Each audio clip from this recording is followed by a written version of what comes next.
deserve everything, man. Everything. And I told you for a fact, I'm a big fan of yours, and I'm going to continue to be a big fan. I'm really, really fucking proud of you, man. Really fucking proud of you. I hope Venado's all right. Thank you. He's a tough fighter. He's strong too. Thank you guys. James Twin for the untouchable True School Sports. Let's go, baby. Bow! Be careful what you wish for because it can become a reality. Yeah.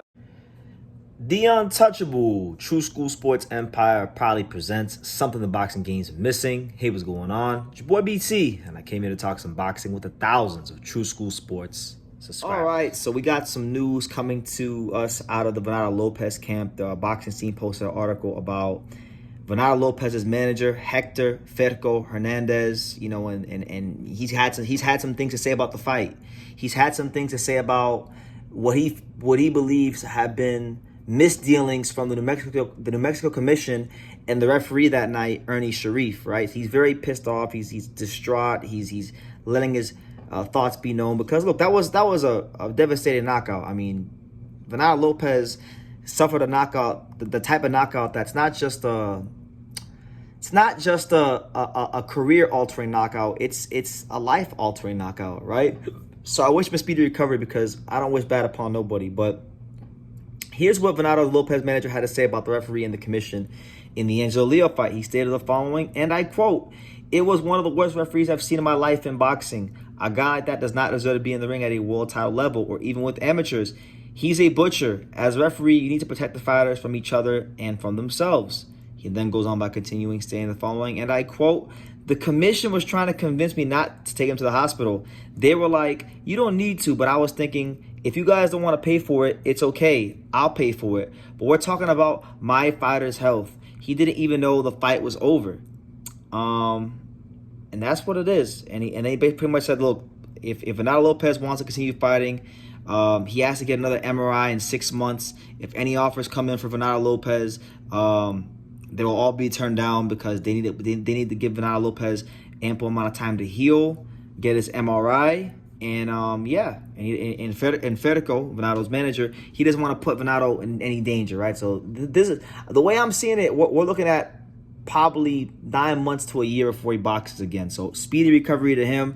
Ferco then went on by saying that Venado Lopez and the injury was not caused by a legal punch attempt. He says that he believes the brain bleed resulted from rabbit punches. So look, because I know, and you guys saw in the beginning of the video, you know, he was hugging Angelo. He was very respectful after the fight. I saw him at the hotel after the fight. He was very respectful. But if you start saying that the brain bleed was caused by rabbit punch, what you're essentially saying is that Angelo is a dirty fighter. Angelo is not a dirty fighter. Angelo is as classy of a fighter as they come. Venado Lopez, from my recollection, and I've watched that fight at least like 20 times since it happened.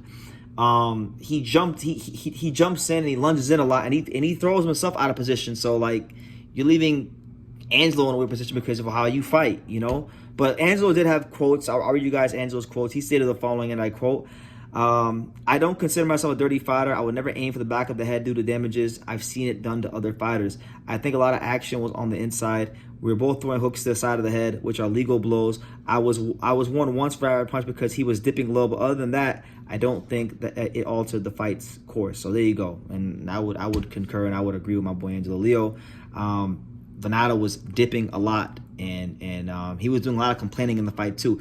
The reality is this. It was not a rabbit punch that did Venado win. It was a slow, systematic beating. He had the fight beat out of him, and he had it beat out of him rounds before the knockout even happened, because you saw Venado Lopez complaining to the referee in the middle of getting punched, you know, and that's body language of a fighter that is getting the fight beat out of him. So I wish him a speedy recovery. I want to see him come back strong and, you know, do what he can in his career. But it's gonna be some time, and I think, you know, he needs to make sure, Venado, of course, that he doesn't, you know, balloon up too high in weight from now till then, till he gets next MRI, because he can't fight until he gets next MRI, and he can't get his next MRI for like another 6 months. So it's gonna be some time, because 6 months from now is gonna be what, February or March. So, you know, and then if the MRI results are, you know, if they come back good, then maybe you can get him back in the ring, you know, let's say August again of next year, you know, or July, or, you know, prior to the latter parts of next year. But he's not fighting. Let's be real. Venado Lopez, if he's not going to fight, you know, at least in good health in the first 2 quarters of 2025. He's going to be out for some time. Because that knockout was a knockout where he got clipped right on the chin, and then his head bounced off the canvas like 2 or 3 times. And before any of that happened, he was getting countered. There was body shots being landed all over his, you know, placed all over his body. It was one of those slow, systematic beatings. And I'll be honest with you, I got respect for Federico. I've never had a problem with him. I've interviewed him. I think he's a lovely person. But I don't think it's a good look for him to be saying that this is that Angelo hit Venado with a rabbit punch. You even saying that, throwing that out there, you're now planting to see that Angelo Leo's some dirty fighter. And like, Angelo's fought plenty of top guys. He fought, you know, Aaron Alameda and Fulton and Tremaine Williams, and nobody has ever said Angelo's a dirty fighter. You know, I've been to tons of sparring sessions with Angelo.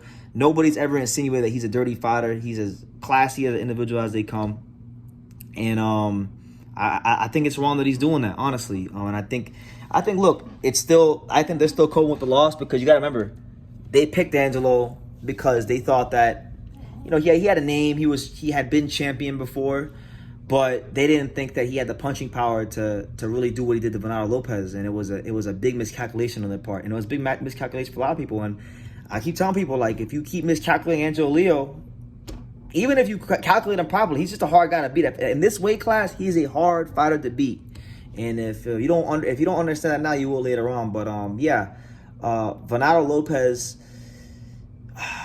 let's just be honest here for a second. I was there in the hotel. I was there in the hotel. I know that Venado Lopez was having a hard time making weight. I know that he was on that treadmill the week of the fight, still trying to lose weight. So it wasn't a smooth weight cut for him.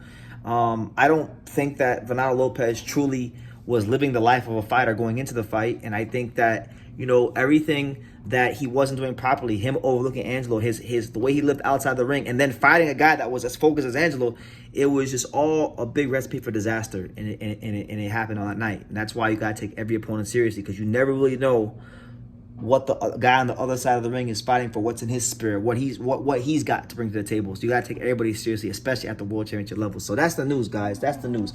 Venado Lopez's manager, Federico, is saying that the referee was one of the worst referees ever. He's also saying that Angelo Leo didn't give Venado Lopez a brain bleed with a legal punch. It was from a rabbit punch. And that's what it is. So you guys can make that what you will. I want to know what you guys think. I don't even think Venado Lopez, by the time he starts boxing again, I don't think he'll be able to make featherweight anymore. I think he'll have to go to 130. And, you know, the fight that I think Top Ranks always wanted to make was Venado versus Oscar Valdez. So whether Oscar Valdez beats Navarrete or loses to Navarrete, that's a fight that Top Rank still has in the back pocket. So, yeah. I'll dead it right there. It's still love, respect to Federico and Venado. Best wishes to them. I just don't agree with them putting that out there. I feel like it plants seeds of Angelo being a dirty fighter, which he's not. But hey, you know, they're coping with a very, very difficult loss that they didn't think it would play out in that fashion. So, you know, when you lose like that, you'll find any way to cope. But you know, leave your comments down below. What do you guys think about what Venado's manager said? And make sure you guys take the time to subscribe. And like I say in every single one of these videos, you can love me or you can hate me, but I'm just a kid from Daniel. So until next time, take care. Thank you for watching another video on the untouchable True School Sports Empire. I'm at the Boxing Hall of Fame out here in Canterbury, New York. And for more great boxing content just like this video, make sure you click and subscribe right over here.